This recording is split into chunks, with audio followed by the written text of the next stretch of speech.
Salut YouTube, j'espère que vous allez bien. Aujourd'hui je reviens avec une nouvelle vidéo, un nouveau tuto un petit peu dark mais qui reste quand même glamour. C'est pas portable pour tout le monde, je reconnais, mais en soirée ça peut faire son petit effet. On commence tout d'abord par faire son teint comme d'habitude, donc là j'utilise mon fond de teint infaillible mat avec mon éponge Beauty Blender et je viens faire mon teint intégralement. Ensuite je vais mettre mes lumières, donc là c'est mon anti-cerne bourgeois, je trouve vraiment pratique et facile d'utilisation avec son petit applicateur. Et là je vais en mettre sur mes cernes et sur toutes les zones d'ombre de mon visage pour apporter un petit peu de lumière à mon teint. N'oubliez pas, en maquillage c'est très important de venir apporter des zones de lumière et des zones d'ombre pour venir donner un peu de vie à votre teint.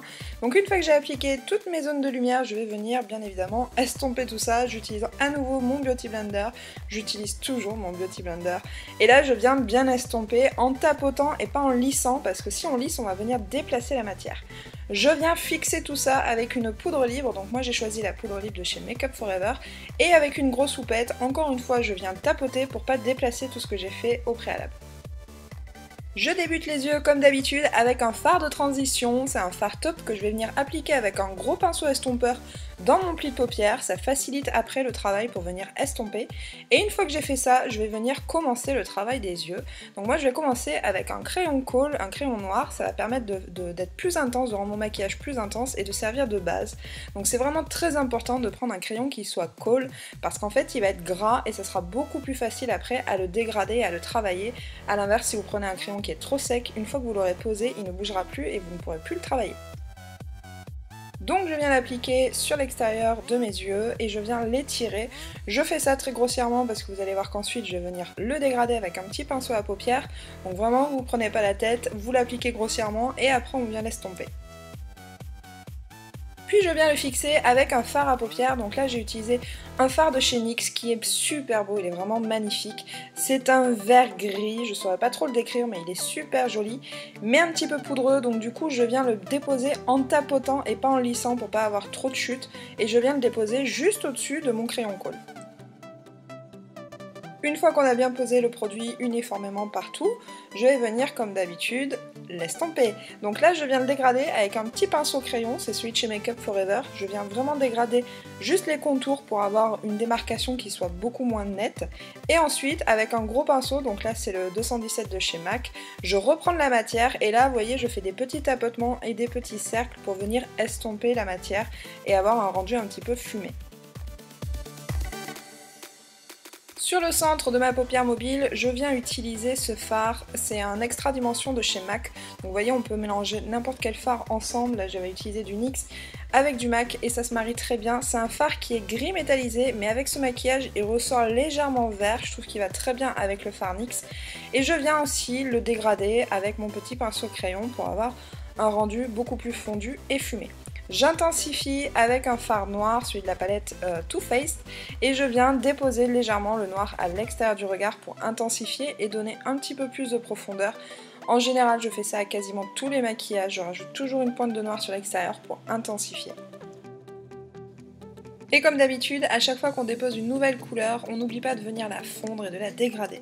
Ce que j'ai fait au-dessus, je vais le faire ni plus ni moins en dessous, donc je reprends les mêmes produits, à savoir mon crayon colle et mon fard, et je viens appliquer tout ça et venir l'estomper. Je vous mets tout dans la barre d'infos, les pinceaux utilisés, la référence des produits, donc n'hésitez pas à checker la barre d'informations, je vous référence tout, là en l'occurrence j'utilise un pinceau Sigma par exemple, je vais vous le lister dans la barre d'infos.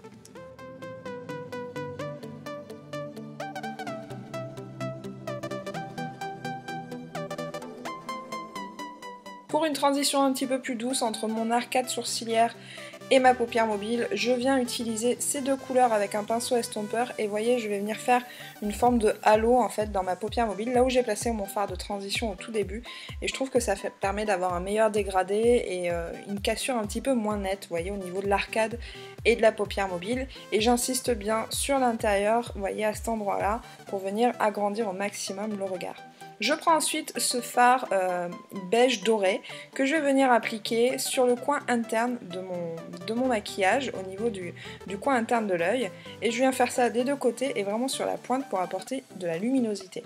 Mais comme je trouve que c'est pas encore suffisamment lumineux, j'utilise mon Star Powder comme d'habitude. Vous le savez, j'adore les Star Powder, vous voyez tout de suite, c'est juste magnifique. Et là j'en mets vraiment, vous voyez, juste un point au niveau du V interne, vraiment sur le coin de l'œil. Une fois que j'ai fait ça, je prends mon eyeliner, donc là c'est l'eyeliner de chez Sigma, et je viens tracer mon eyeliner comme d'habitude. Si vous voulez, vous avez sur ma chaîne un tuto disponible pour savoir comment tracer son trait d'eyeliner, avec toutes mes astuces pour réussir son trait d'eyeliner, donc je vous invite à aller checker cette vidéo.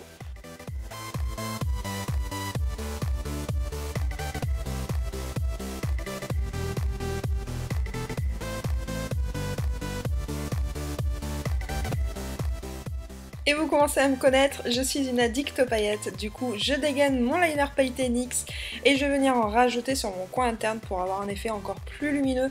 Encore une fois, avec un maquillage sombre, il faut faire attention à ne pas tomber dans un maquillage trop gothique ou trop foncé, du coup il faut penser absolument à faire ces points de lumière, que ce soit au niveau du teint mais au niveau des yeux. J'enchaîne ensuite avec mes faux cils comme d'habitude pour terminer le look. Et ensuite, je finis avec mes lèvres. Donc là, j'utilise un rouge à lèvres mat de chez NYX qui est magnifique. Certes, il est peu portable pour certaines, mais moi je le trouve absolument magnifique. C'est un gris un peu vert, enfin j'aurais un peu de mal à le décrire, mais je le trouve vraiment super beau et avec ce maquillage, il se marie vraiment très bien. Je viens ensuite prendre un crayon noir et je fais une sorte de ombre ellipse pour apporter un petit peu plus de profondeur. Et voilà, le tuto se termine, j'espère que ça vous a plu, n'hésitez pas à mettre un petit pouce en l'air si c'est le cas et à vous abonner également. Moi je vous embrasse fort, je vous fais des gros bisous et à bientôt.